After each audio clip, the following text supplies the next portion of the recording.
Okay, just so that's, that interview that was posted on the web, that was a lot about that. And it Was actually, it? Rambakta, as you know, does a fantastic job of, he'll take my gibberish and my half-finished sentences and turn it into a polished interview. And I'll agree with every word. And I'll be like, how did he do that? Like, yeah, that's what I was trying to say.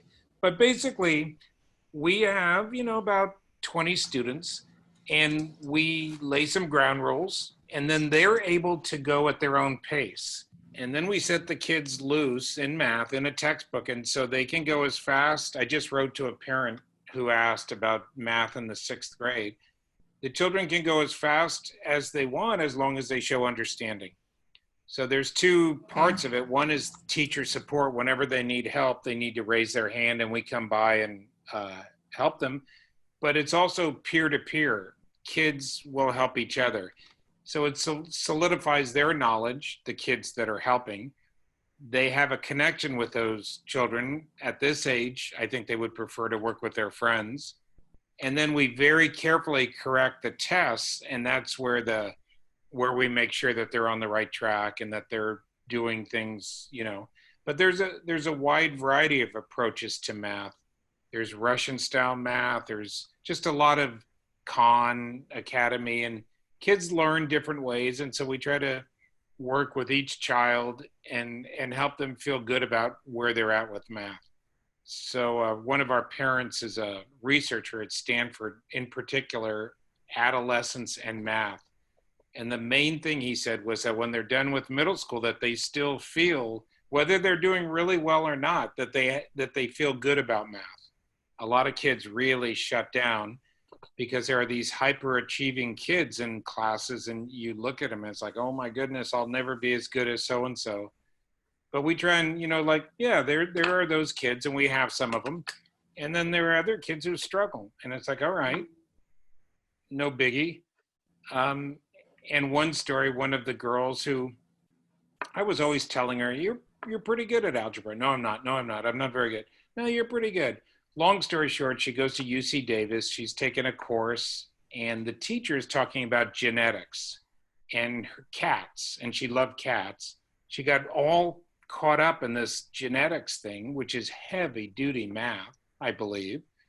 And anyway, she just got her PhD, and she's now going to go to Oxford and get a doctorate, all with a lot of math. So it was just a foundation of like, yeah, I can do this. I can learn how to do this. So it empowers the kids. And it sounds a little like parents really scratch their heads and like, well, when do you do direct instruction? It's of a piece. It's a little bit unorthodox. It's not me sitting at the whiteboard all day talking about Pythagoras. It's more like, hey, do you need some help? And yeah, I might need some help. And going over their tests really carefully. So there is accountability. You can't just say, oh yeah, I'm doing fine. The kids have tried, but it doesn't work. When we get the test, or their pace is so slow that we notice and try to give them some extra support. It works well. I think it serves the three different populations: the super achievers, kind of the middle of the road, and the kids who struggle. And in any class, you're going to have some of each. Is there any kind of, for example, like kids who really get it, are they encouraged to work with maybe some of the students who are lagging behind a little bit or aren't having understanding?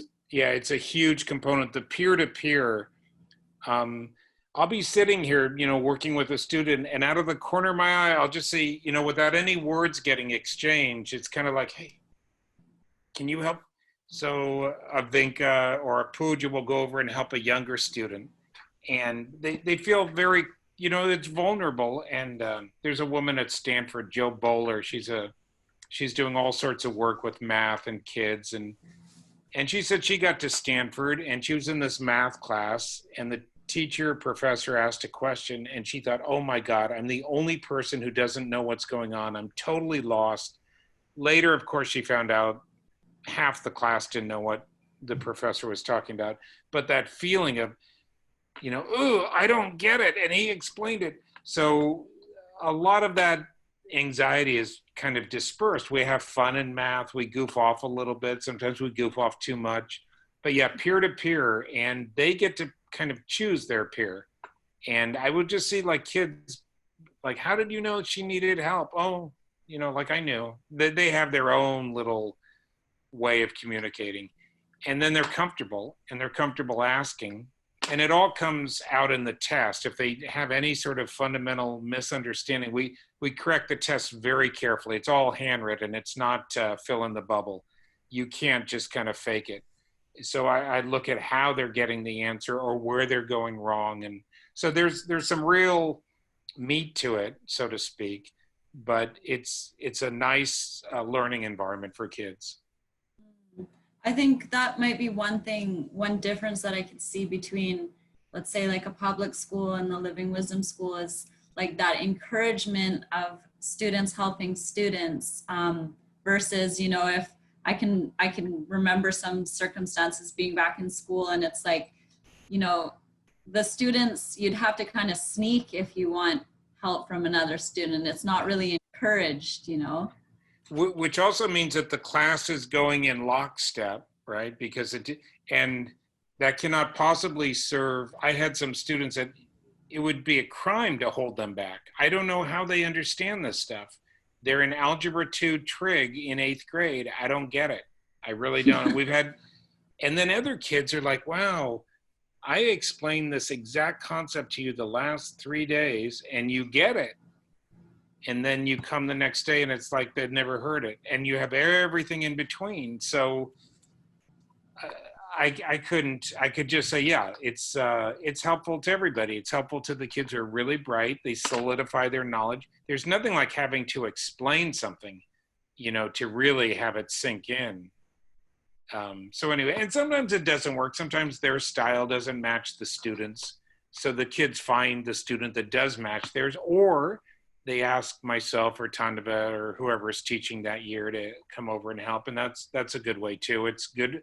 I love doing it. It's fun to work with kids in math. Is there any difference in the grading system or marking as far as Living Wisdom School goes? Or is it just the traditional grading or? At our school, we don't give letter grades. We don't give A, B, C, D, or Fs. We give a narrative report.